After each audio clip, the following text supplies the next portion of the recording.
Come in. Welcome. I'm E.G. Marshall. In spite of all the books, the exposés, the articles that make patients think they are more knowledgeable than the doctors, the greatest mystery in our lexicon of science is still the human body. Murder, visitors from strange planets, the suspense of spectral visitors from the grave, none can compete with the simple but electrifying drama of the operating room. Ready, Dr. Schaefer? Ready, Dr. Marshall. Patients all yours, then. Scalpel. McBurney incision, sir? Up to you. It's what I'd use, but I'm not the surgeon. You are, Dr. Schaefer. There's nothing to be afraid of? Not on your sweet... no, sir. Well, then, why don't you begin?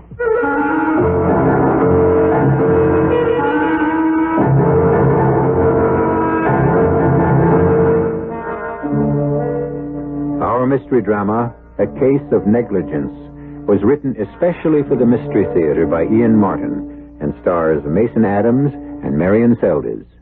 It is sponsored in part by Sign-Off, the sinus medicines, and Anheuser-Busch Incorporated, brewers of Budweiser. I'll be back shortly with Act One.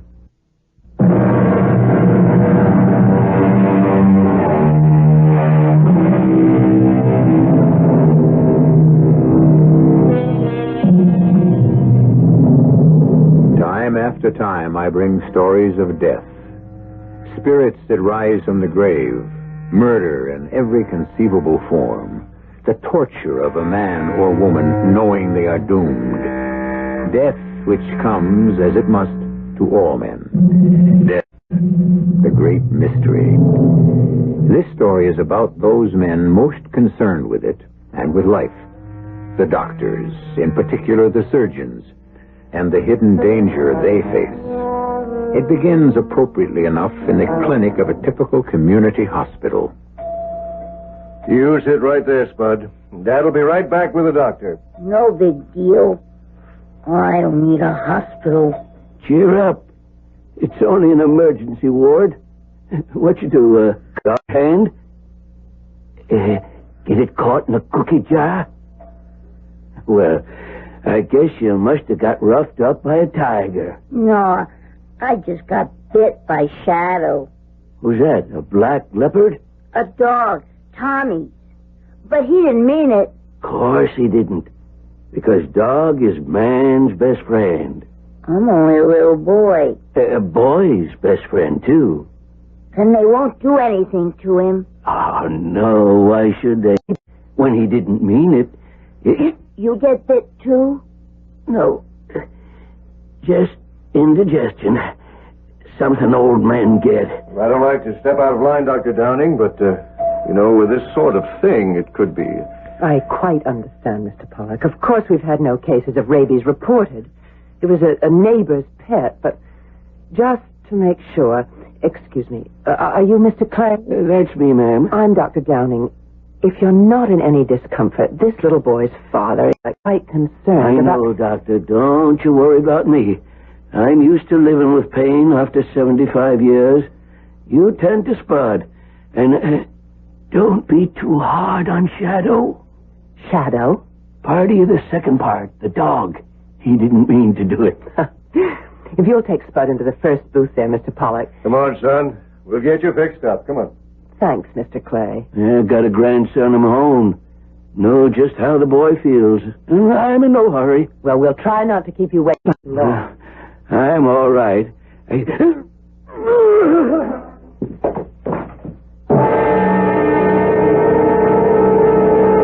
What happened, Tom? I don't know, Fran. The old man just collapsed. Why, that's Mr. Clay. Your patient? What's wrong with him? Well, when he came in, he just listed slight stomach disorder, indigestion, nothing to suggest an emergency. He certainly didn't act like there was one. I had this kid with a dog bite in the next booth. Well, you stay with the kid. I'll take you over. Maybe he just got a A little dizzy. They keep this place too hot anyway. No, not that hot. He looks too rugged for anything that simple. Oh, don't worry about it. I'll check him out. Well, thanks for the helping hand, Tom. Mr. Clay? Yes? I'm Dr. Schaefer. Feel up to a few questions? Sure. I'm all right. Not quite. You just passed out. Well, almost. Oh, I had a bunch of cherry stones for dinner last night. Dug them myself. Must have caught a bad one. Woke up with a real bellyache. Well, let's pin that down. Expose the abdomen, nurse. What kind of ache? First off, I thought it was gas. Kind of sharp. Then real dull. Hey, that don't feel so good. I'm not surprised. Draw some blood, nurse. I want a WBX stat. You feel it here? Here? How about here? That's mighty tender. Mm-hmm. Well, let's get a little history on you. Okay, nurse, get me that blood count. Green light. You live at 17 Oakwood Lane, Mr. Clay? Well, that's my home. Right now, I'm on the Janie. The what? My boat. Named after my wife. God rest her soul. A sloop rig built to myself. Well, how about that? You live on it alone? Yep. No family? Oh, yeah. Got a son, Dan. And his wife, Doris. And my grandson. They live in the house. Well, who sent you here? If you mean a doctor, don't have one. Never need one. Never get sick. You have a cold now? Thought I shook it, but it hangs on. It'll go. But you haven't seen a doctor for it? Nope. Salt and soda, mustard plasters, and a steam kettle. Got me over every one I ever had. This one, too. Do you have a family physician? Told you, nope. Guess that makes you my doctor. I wish you'd lay off pressing on my belly. Sure does hurt. I'm sorry. I'm surprised you were able to move around as much as you did. How'd you get to the clinic? Drove. I was in town for supplies. Then, driving back to the boat, right near the hospital, I got a real Jim Dandy. Doubled me right over the wheel. Mm-hmm. Figured I'd better have someone take a look at it. You figured right. You know what's wrong with me, don't you, young fella? I can make a guess. Acute vermiform appendix. That mean an operation? The way it looks, I'd say yes. May I have the phone number at your house? Why? Just to notify your son and daughter-in-law. Don't bother them, unless you think I'm going to kick off. The appendix isn't that much of a deal today. Well, even if it was, I don't think they'd worry anyways. Oh. Look, what do you say we get this damn thing out? It's beginning to bother me.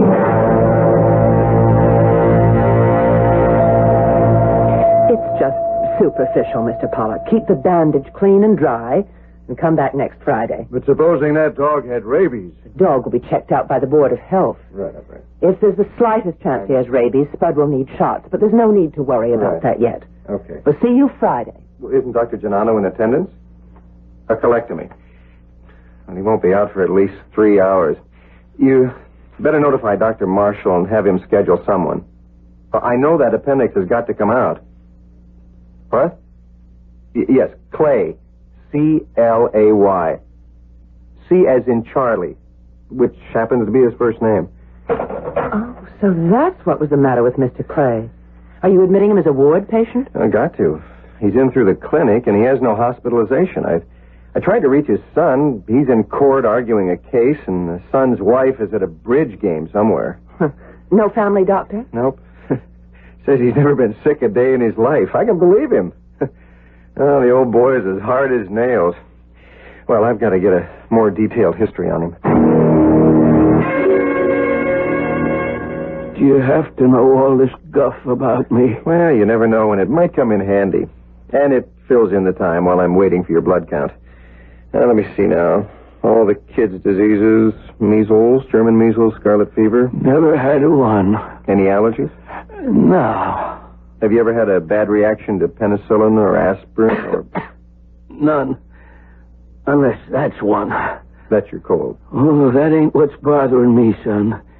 It's the pain in the gut. Oh, the blood count, nurse. Good. Let's see.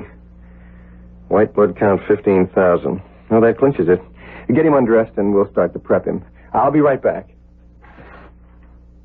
You look kind of grim, Tom. Yeah. You got any consent forms in your desk, Franny? Sure. You going to operate? Before that appendix pops. I meant, are you going to operate? Me? Are you kidding? No. You're a surgical resident now, aren't you? Well, sure, and I've assisted at enough surgical abdomens to do any of them in my sleep, but it's up to Dr. Marshall to give me a nod, and if you think that GI ship-cracking tough son of a... Forgive my big mouth, Fran.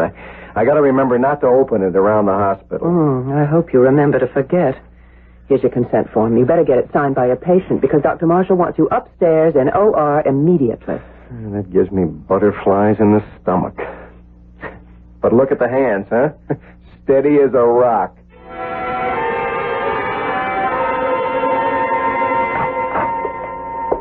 Well, Dr. Schaefer, you took your own sweet time about getting here. Well, as fast as I could, sir. I had to get a consent form from the patient. Did you get a history? Here, Dr. Marshall. Oh. Bit sketchy. What's the best I could do? This is red blanket, sir. The patient's already on his way up. Then you'd better scrub. And while you're changing, you can fill me in. Oh, yes, sir. How bad is this chest congestion? Bad enough to indicate a spinal. At your opinion, or the anesthesiologist? He concurred, sir. I mean, that's what he would have recommended, so he agreed. And we're all in harmony. Except for the patient. He agree? He's in a lot of pain, sir.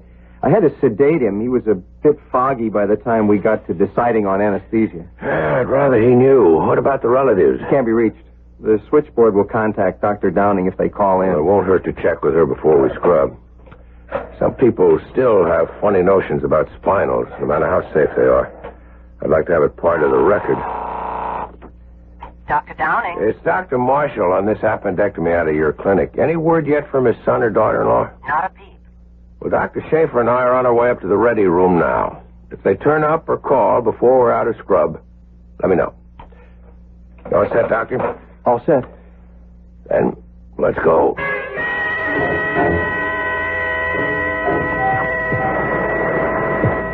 Gloves, nurse. Sir? Yes, Dr. Schaefer. Excuse me, Dr. Marshall, but you think there's anything wrong about this case? Not at all. Why? Well, I don't know. I just had a notion you... forget it. No, you're right in a way. When I found we were so short-handed, I thought this case might be the perfect one to let you get your feet wet as a surgeon. Well, I'd like to, if you give me the chance. Think you can handle this, Schaefer? Oh, yes, sir. Yes, sir, I do. I can promise you won't be sorry. Very well. The patient is yours once the anesthesiologist hands him over. May I have the patient, Dr. Davis? Thanks. Scalpel. McBurney incision, sir? Up to you. It's what I'd use, but I'm not the surgeon. You are, Dr. Schaefer. There's nothing you're afraid of? Not on your sweet... no, sir. Now, why don't you begin? Geronimo. Clamps, please. Good. Face your scalpel. Swab, please. Clamps.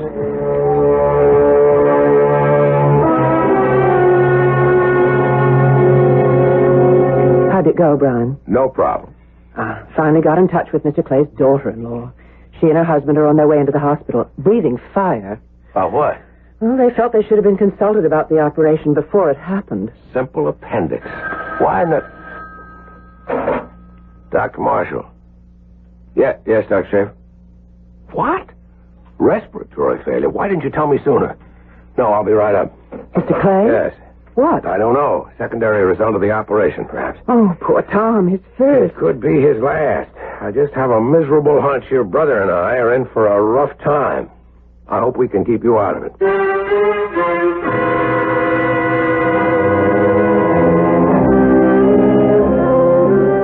trouble does Dr. Marshall anticipate after a simple operation? And what does he mean by your brother? And why, without the threat of murder or violence or any superhuman agency, does the shadow of death and mystery suddenly unfold its shadow over the people we have met and are still to meet? I'll return shortly with Act 2.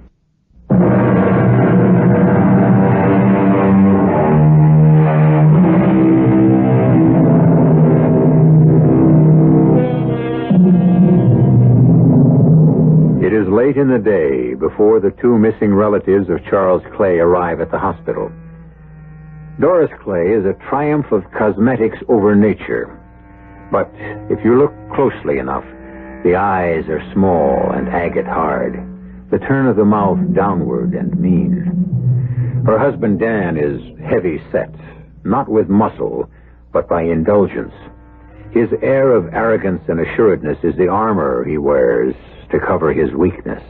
I'm sorry we had so much difficulty getting in touch with you both. I was in the middle of a bridge tournament. I don't know why the message didn't get to me. I was in court arguing a case, and naturally they didn't want to interrupt. And after all, it wasn't anything serious, was it? Just an acute appendicitis. Well, we don't have to waste any more time talking about it. I'd like to see my father. Well, that's why I met you and brought you to Dr. Marshall's office. Why? What's wrong?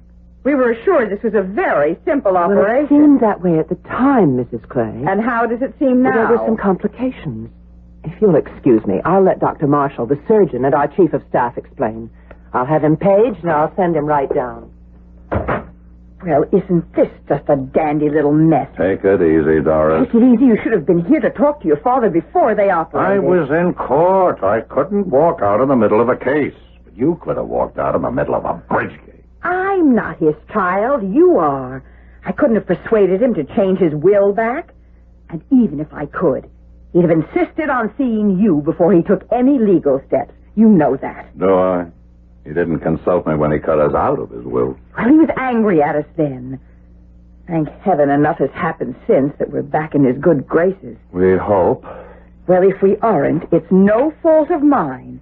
I did everything I could to butter him up. Yeah, I gotta give you credit for that. Damn well right I did. Letting David spend half his time on that smelly old boat, cooking his clams and his seafood, even feeding that mangy old dog of his. Ugh, I could throw up when I think of it. But it may prove to have been worth it, baby. Even letting David bring that miserable apology for a dog back into our nice clean house because... Dan. What, dear? You said may have been worth it. When you had that talk with him day before yesterday, and you said he was coming home, you said he was going to change his will again yesterday, did he? I guess he didn't. What do you mean you guessed? His lawyer called me this morning while you were still asleep. He never kept the appointment. My Lord, you know what that means? If anything happens to him, Dan, we've got to get to him fast. Damn it, it was only a simple appendix. What the devil are you blowing your stack about? Maybe it's even better this way. We take him home to recuperate, and it'll be a lot easier to bring him around. I hope so, because I'll tell you this. If he dies and doesn't leave us enough to clean up our debts, I'm walking out on you, Dan Clay. Mr. and Mrs. Clay? Yes. Who are you? I'm Dr. Schaefer. Dr. Marshall was concerned about keeping you waiting so long. He asked me to come down and talk to you. We don't want to waste any more time. Both my husband and I want to see our father. I'm afraid you can't for the moment. Why not? I'm sorry to tell you this, but he's gone into a coma. Coma? What? How? We haven't been able to diagnose it yet, Mr. Clay. The doctors don't even know? From what we can see, it has nothing to do with the operation. It looks like an infection or an allergy of some kind. And what kind? Well, possibly a transverse myelitis. I mean, an inflammation of the spine. What's the spine got to do with an appendicitis? Your father had a spinal anesthesia. It was necessary since he had a severe cold, and a general anesthesia could have proven dangerous. Are you implying, Dr. Schaefer, that the spinal could have been a mistake? Not a mistake. But quite often a post-operative reaction, like your father's, might be due to an allergy. Do you know of any that he had? Didn't you ask Dad before you went ahead? Yes. But at the time, he was in so much pain, and we had him sedated so that... excuse me. Dr. Schaefer. Tom, it's Fran. Are the Clays still with you? Yes? Try not to alarm them, but I think you'd better bring them up here. Brian asked me to call. It's Mr. Clay. What about him? He's gone into convulsions. I see. Well, thank you, Doctor. We'll be right up. Is that about my father? Well, yes. Dr. Marshall just sent a message for me to take you upstairs to his room. Oh, then he is conscious. I'm afraid not. Not yet. Shall we go? The elevator's right outside the door.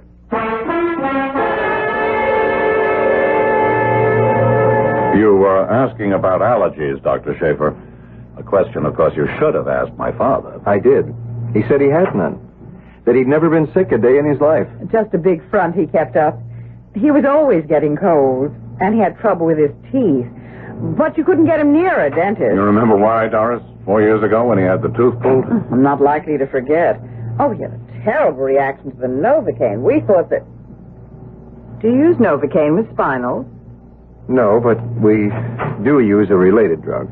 And you didn't ask my father if he was susceptible to it? Mr. Clay, your father denied having any allergies. But you didn't check further. We tried to reach both of you, but we couldn't, as you know. And it was an emergency. Seems to me it still is.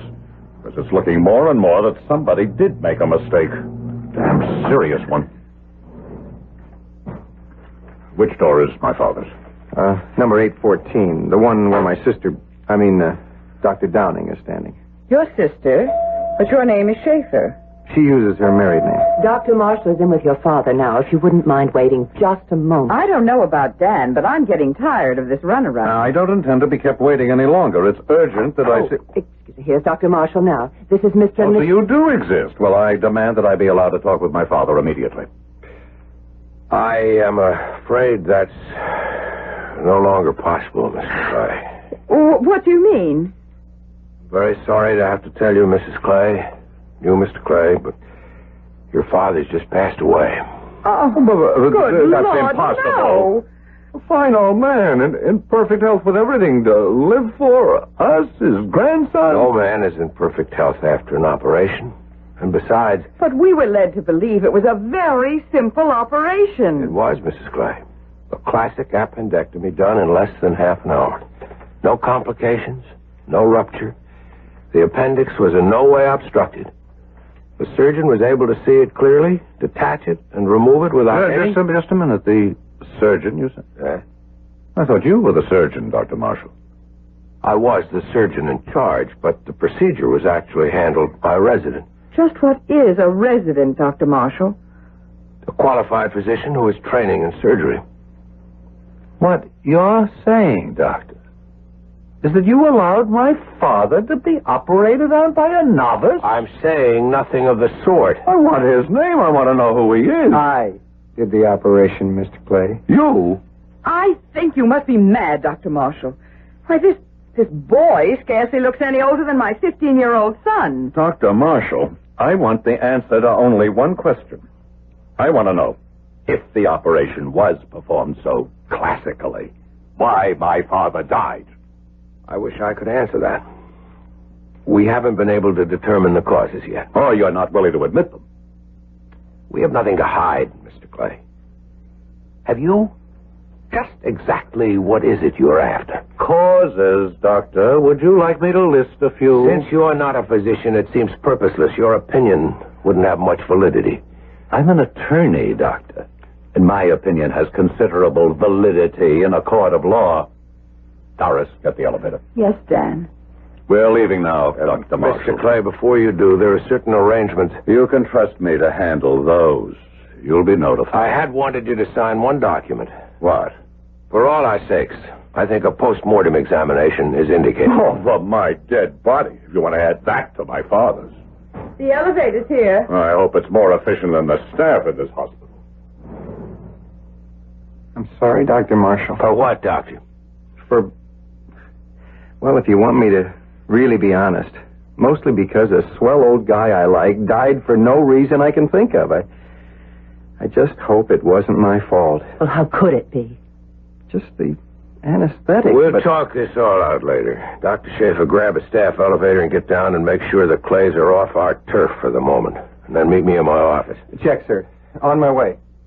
Brian, it wasn't his fault, was it? No, I don't think so. If there is any blame, and it rests on a lot of shoulders, it has to do with us all being human beings. What does that mean? A nice but stubborn old man who wouldn't admit age or infirmity. A doctor approaching middle age who lost his wife and fell in love with another man's. And a rapacious pair of people who don't deserve the title of human being, who had little love for a nice old guy until suddenly he died mysteriously. Why? I don't know about them. Only about us. I'm married to a husband who should have been a retired racehorse. He's a natural stud.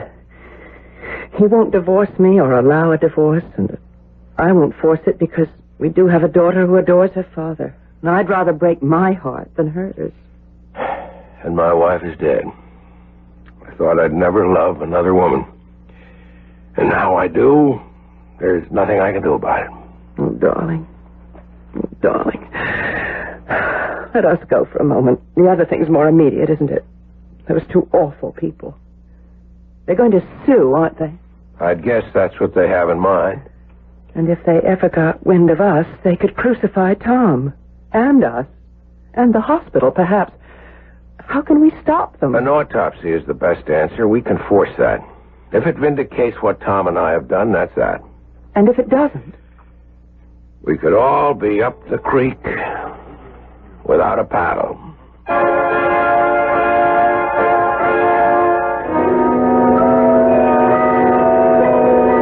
The Doctor's Dilemma.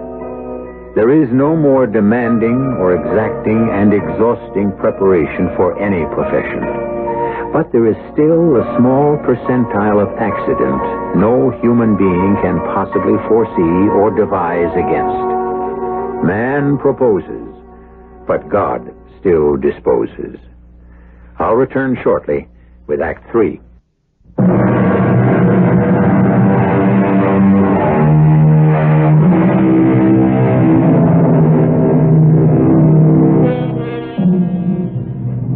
Flood, famine, death, or whatever, Doris Clay rises late in the morning. It is one of her completely selfish indulgences she allows nothing to interfere with. Even this morning, which could well be one of the most important in her life, she is barely coming to, with the help of black coffee, propped up in the big bed with the satin sheets, as Dan, who is an early riser, comes to join her just before noon. Oh, you look like the wrath of God. I feel like it. My nose isn't any good. I got the Chapman, Dad's lawyer. Fat old fool. But I've seen the will. And? The bulk of his estate is left in trust for David. Hedged in so tight we couldn't even borrow, beg, steal, or finagle a nickel. And the rest? It might be ironically funny if we weren't personally involved. The rest of it goes to the hospital. A gift from someone who didn't believe in doctors. He only did it to hurt us. But, Dan, not a penny. Not unless we break it. Can we? It's a fallback position. I don't know if it's worth the investment. There's a much easier way out of our troubles. There's got to be some way. We're in debt up to our ears. And we can't hold it off any longer. I know. I think we have a good chance for at least a settlement. We're going to sue for malpractice. Who? The doctors, of course. At least Marshall must have insurance. But most of all, because clinic and a resident physician are involved, the hospital. That's where the real dough is.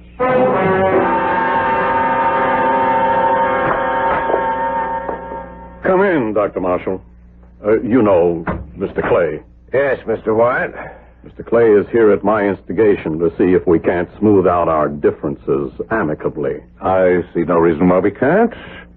I'm certainly reluctant to damage the reputation of this hospital for just one tragic mistake. If we can keep things quiet. What are you getting at? Well, until he sold out a little over a year ago, my father was Pioneer Furniture. One of the wealthiest and most influential men in the state. If the papers should pick up any hint that his death was, headlines, sell newspapers. Pick up what? There's no story for them here. Oh, isn't there? Even you doctors admit my father's death is an enigma. Doesn't have to be. If you want to render more than lip service. What does that mean? Give us permission to perform an autopsy. Haven't you mutilated him enough? You say you don't want to hurt any reputations, but you don't want to protect them either. I want my father to rest in peace. Mr. Clay, we're both lawyers. Why fight an autopsy? You know, under the circumstances, any court would grant an order to perform one. My object in coming here today was to keep this out of court. Meaning you want a settlement. Well, the wrong has been done. You can't prove that without an autopsy. It is the truth you want, isn't it? Of course. All right. Give me the paper and I'll sign it. How soon will we get results? By tomorrow morning. Very well. Then we'll know exactly where we all stand.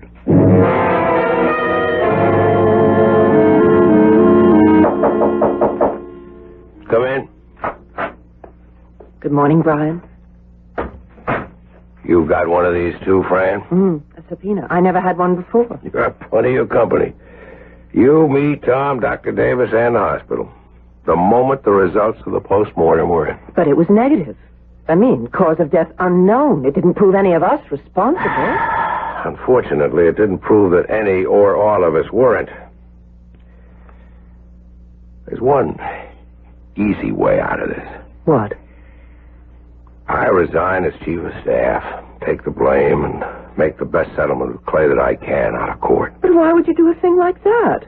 None of us is guilty of anything. He has no case. Darling, the danger here is you and me. But we haven't done anything wrong. No, I'm rather sorry to say, no sin of commission. But a hospital is like a school or a small village, and the grapevine trembles in the slightest wind. If Dan Clay got any notion that you, a married woman, have any concern for me, and that I, because Tom is your brother, made any special consideration to allow him to operate. But you've done just the opposite. You've almost held him back because of that conscience of yours. I know that, my darling. You know it. But does the rest of the world? Long before all of this happened, I've been trying to face the fact that I should go away and leave you to... To Alec. In and out of any other bed he can find. Oh, no. You don't walk out because of me. Maybe it's time to get it all out in the open anyway. I can't protect my daughter much longer. She's getting old enough to know about her father. And we can take it as long as we know we're right. We are, aren't we, darling? As God is my judge, I believe so. Then what killed that poor old man? Nothing we did. I'm sure of it. The question is, how can I prove it? Dr. Marshall. Yes, Mr. Wyatt. I know. Yes, of course. I can't promise that we can't. I know, sir. Much better. I have Dr. Downing with me now. I'll round up the others and join you in your office. What was that? Mr. Wyatt wants us, Tom, and Dr. Davis up in his office. He's gotten Clay to agree to a pre-court hearing. It's worth a try to keep this thing from getting out of hand. Just a quick explanation of what an examination before trial consists of. This is Mr. Cooper, who's a court stenographer. He will take a complete transcript of everything said here, just as in a court of law. Though there is no judge present here, everyone will receive the full transcript, and you'll be bound by oath to whatever statements they make. All right, Mr. Clay. Thank you, Mr. Wyatt. Dr. Downing, you admitted my father to the clinic? I signed him in, yes. Did you bring a copy of the roster for that evening as requested? I did. Was there a patient named Spud Pollock on that roster? Yes. But according to this, he was 1, fourth in order after Charles Clay, and yet he was taken ahead of him. Well, the child had been bitten by a dog. It was an emergency. And an acute appendix is Well, not. at the time, I wasn't aware that... How could you be, since you hadn't asked? I submit that it was gross negligence for you. Negligence has not been established. Let it also be noted that Charles Clay did have an acute appendix and subsequently died the very next day. Now, as I understand it, Dr. Schaefer, you were the one who diagnosed acute appendix? I did. And you recommended an immediate operation? Correct. For which some form of general anesthetic is used? Not in this case. The patient appeared to have an upper respiratory infection, so Dr. Davis, the anesthesiologist, and I agreed that a spinal was the safest to use. Did my father sign a consent for the operation? Yes. And he was told about the spinal? At the time he signed the consent, it had not been decided on. So he was never told? Well, he was in great pain and under sedation by the time it was agreed on. Were you aware that Mr. Clay was allergic to Novocaine? I asked him if he had any allergies. He said no. Just general allergies or what, Doctor? There wasn't time to go into it in detail. There was risk of the appendix rupturing. If an appendix ruptures, is it usually fatal? Not by any means. But in this case, it didn't. Still, the patient died. Why? Do you know? You know we don't.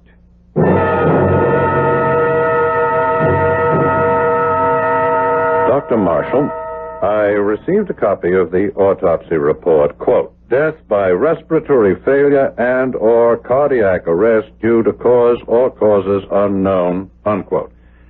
That doesn't rule out an allergic reaction to the anesthesia, does it? No, but... And when my father was examined before the operation, there was no indication of any other serious condition other than the inflamed appendix? That's substantially correct. So what will you say in court, Doctor, when I ask, would Charles Clay have died if there had not been an operation? Don't answer that, Dr. Marshall. We'll wait till, or if, we get to court to argue that. You are married, Mr. Clay? I am. Any children? One. A boy. David. Were you and your father close? Yes. We were a very close family. So your only reason for bringing suit is to punish the parties you deem responsible for the death of your father?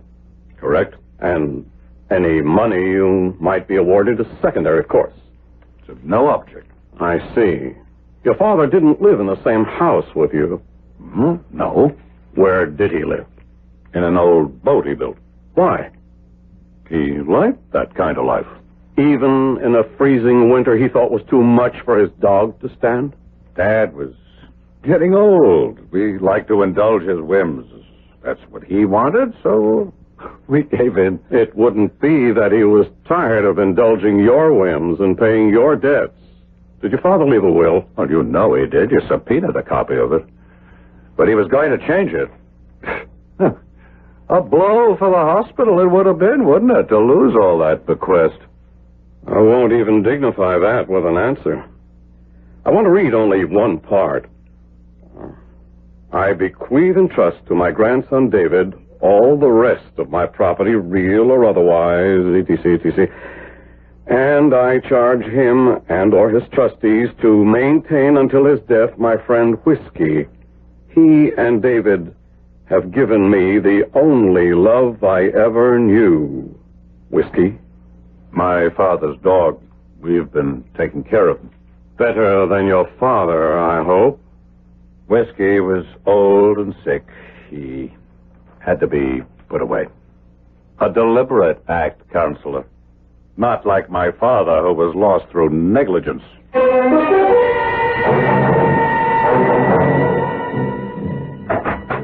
What is it, Brian? Oh, you alone? Yes. I just came from a long talk with Wyatt. I've handed him my resignation. Oh, no. Why? It's the only way. Wyatt had Clay backed against the wall at one point, and he really opened up and threatened to fight dirty. He's so desperate. He'd ruin Tom's career and yours. Mine? His wife, a prize harpy, and also something of a swinger, apparently knows your husband. In return for all the phony dirt he could hand her about us, she promised to make sure they discredit you enough in an open trial so he could get custody of your child. Well, I'm not going to let you sacrifice yourself for me and Tom. It isn't only that.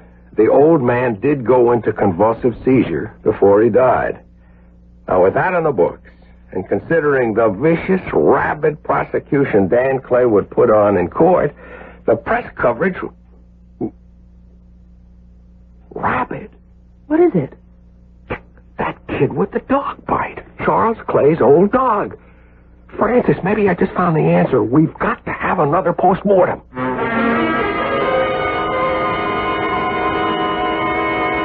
The second autopsy, Mr. Clay, when we knew what we were looking for, lists final proof. In the cornuomonas, the characteristic inclusion bodies of negri were found. In layman's terms, your father died of rabies, which he got from his dog, Whiskey. But the dog never had convulsions. There are two forms, the furious and the dumb. In the second, the dog is just lethargic and comatose. He looks old. But my father never was bitten. The saliva of the dog, when someone fondled him, if there was any break in the skin whatsoever, would have been enough to infect him. You're just lucky you had that dog put away before he infected your son, David. Now get out of here before I give you a valid case to prosecute. Assault and battery. Well, that's the end of that. And the beginning of us. What do you mean? Oh, I'm just realizing that I'm the one who's really guilty of gross negligence. Brian, my darling, you think you can forgive me?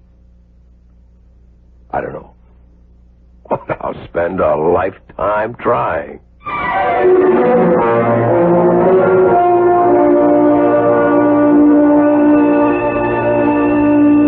No gothic tale of horror, certainly.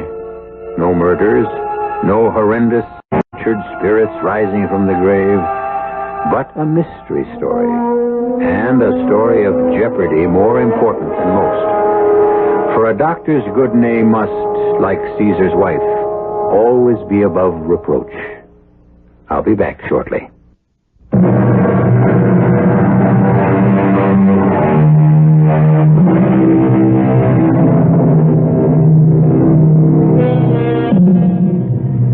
A few footnotes to a compelling story.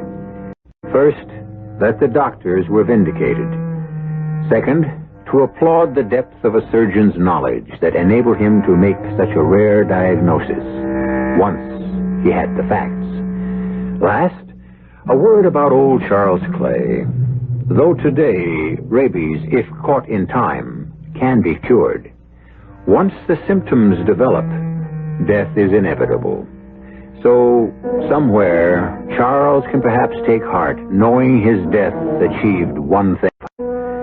It brought a happy life to two people who might have let it slip through their fingers. So, at the end, this was a love story. Our cast included Mason Adams, Marion Seldes, Bob Caliban, Alan Hewitt, Hetty Galen, and Gil Mack. The entire production was under the direction of Himan Brown. And now, a preview of our next tale. With shaking hands, I measured a very small portion in a cup of hot water and took it down the hall to my uncle's bedroom. Oh. It's all right, my dear. I wanted to spare you for a little while, but you'd see it sooner or later. I couldn't believe I was seeing it then.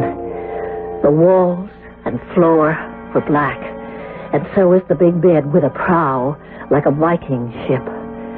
My uncle looked like a ghost propped up against those white pillows.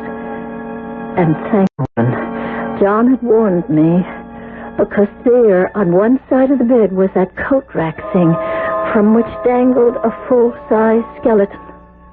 Don't be frightened, my dear. You'll soon get used to everything around here.